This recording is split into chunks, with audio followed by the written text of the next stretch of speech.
Mahalaga na pinagbubulay-bulayan natin ng mensahe.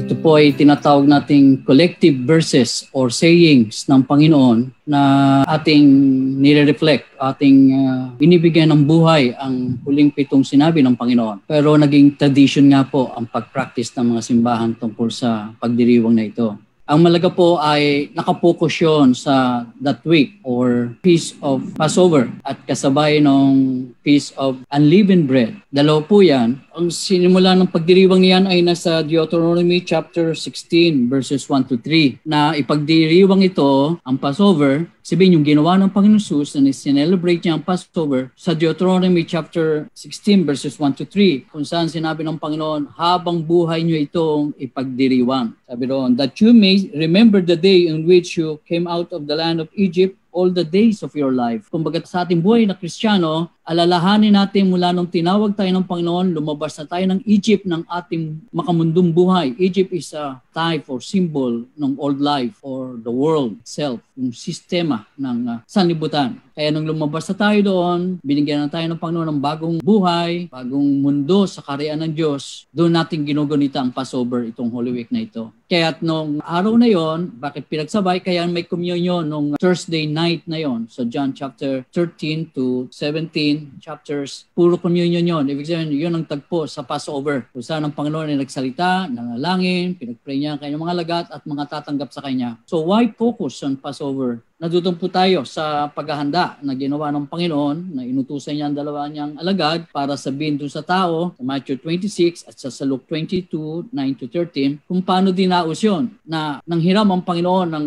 kanyang pagdarausan ng Passover. At yung communion, yun nga po yung first day of the unleavened bread. Dahil ganun kahalaga ang ginawa ng Panginoon bago siya ipagkanulo ng gabi na yon, ng Thursday o kagabi. Sa ating pagre-reflect sa sinabi ni Paul sa 1 Corinthians chapter 5, 7-8, therefore purge out the old leaven that you may be a new lump, a new bread, unleavened bread. Ibig sabihin, for indeed Christ, our Passover, was sacrificed for us. So magiging baliwala ang sinabi ng Panginoon sa atin o sa communion table sa Passover celebration ng Thursday night at maging ang 7 last sayings niya sa krus ay hindi mabibig. Kaya nga hindi lahat ay nakakaunawa ng huling 7 wika. Wala sa life yan ng mga pangkaraniwang tao, kundi para lang sa ating tumanggap na sa Panginoon. Sabi rin ni Paul sa chapter 5, 7-8 verses, huwag na tayong mamuhay pa na may tinapay na libadura. Kasi po yung bread, the unleavened bread, ay 7 araw yan ay pagdiriwang ng mga Israel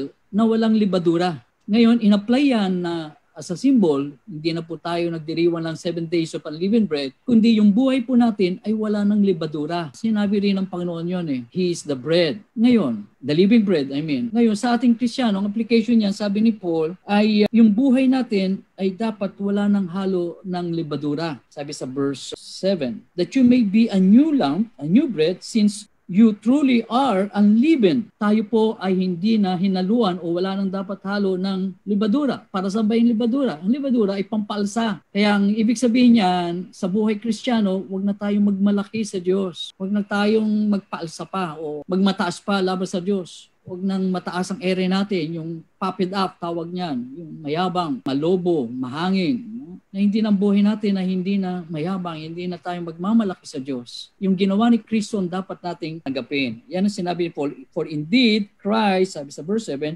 our Passover was sacrificed for us. Siya na yung inahin. Huwag na tayong gumawa ng muling may papako si Kristo sa krus. Hindi na dapat ulitin pa ng Panginoon ang pagkakapako niya. Kaya ang iba, dinuduplicate, nag-penitensya, hindi na kailangan yon. Ginawa na yan ng Panginoon, kaya nga it is finished. Now sa 8, therefore, let us keep the feast. Ang pagdiriwang ito ay panatilihin natin, not with old leaven, hindi sa lumang tinapay na may harina, nor with the leaven of malice and wickedness. Kailangan pinagdiriwang po natin itong Passion Week ng Panginoon, the Passover, na walang tinatawag ng malice and wickedness. Walang kasalanan. Yun yung libadura ng kasalanan, yayabang, self-centered, taas yung ere, malis, malisyoso. So lahat ng yan, sabi ni Paul sa verse 8, but with the unleavened bread, kundi ang tinapay na walang libadura, of sincerity and truth. Yung kawalan ng libadurang tinapay ay nangangahulugan with sincerity and truth. So sa paglilingkod natin, sa pagdiriwang natin ng Passover ng Panginoon, pagdiriwang natin ng mahal na araw, itong Holy Week, ay with sincerity and truth. May sinseridad at may katotohanan. Hindi po ito tradition lamang. We celebrate it with or according to the truth. So yun yung truth na sinasabi sa verse 8. Kaya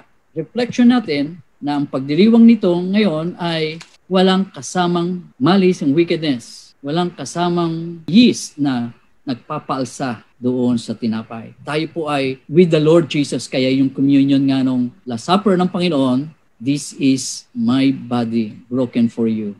Walang libadura yon. Binigyan tayo ng Panginoon na mula sa kanyang tinapay, mula sa kanyang katawan na wala nang halo, wala nang nakakahawang sakit o nakakahawang kasalanan. Kaya doon natin na-enjoy ang immunity from the Lord because we belong to His body. We belong to one body. Kaya yan ang impact ng Passover natin sa Panginoon na siya yung sinacrifice. He is our Passover. Kaya nararanasan natin ang protection, salvation, redemption through the cross of Calvary in Christ Jesus our Lord. Tayo po'y manalangin. Panginoon, salamat po.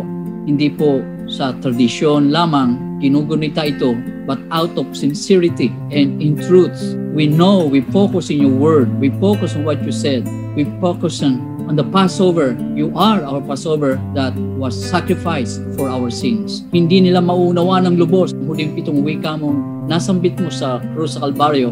Wala 12:00 hanggang 3:00 ng hapon na ikaw ay nakabayubay. Salamat po, Panginoon. Ito ang impact, ito yung bunga ng iyong ginawa sa krus dahil sa pagmamahal mo sa amin. You were sacrificed for our sins.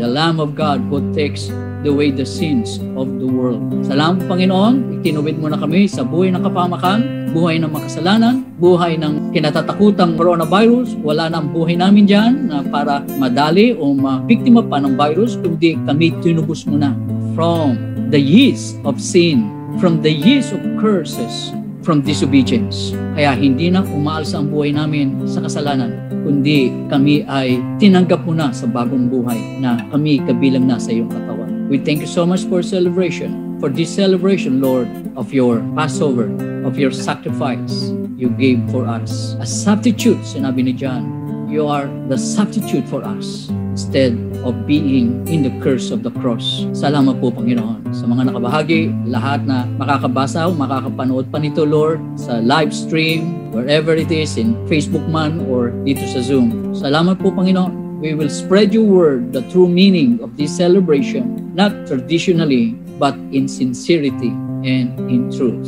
Salamat po sa paalala mo sa amin. Give you praise, glory, and honor. Yung may mga karamdaman, Lord, na hindi namin nakasama, tulad ni Sister Lucy at iba pa, na hindi nakaabot nito, ay abutin mo sila ng iyong kagalingan, abutin mo sila ng kaligtasan, abutin mo sila ng himala mo, Panginoon, your healing touch, which you paid, which you have finished at the cross of Calvary, Lord. Nadudoon ang daloy, nadudoon ang katubusan namin, Panginoon, sa ginawa mo sa krus Kalbaryo. Salamat po, you are our Passover. In Jesus' precious name, Father, we thank you for bringing us together through this electronic connection. Salamat po, Panginoon. Hindi mapipigilan ang aming pagdiriwang sa iyong ginawa sa aming katubusan, alang-alang sa iyong anak na si Jesucristo. We give you back the glory, honor, thanksgiving, and praise through Christ Jesus and with the communion of the Holy Spirit now and forever and ever. Amen. Amen. Praise God. Marami po salamat sa inyong pagpagsa, sa lahat na nakabahagi at sa lahat ng ating kapatiran na naririto ngayon sa presensya ng Panginoon. Praise God. Thank you.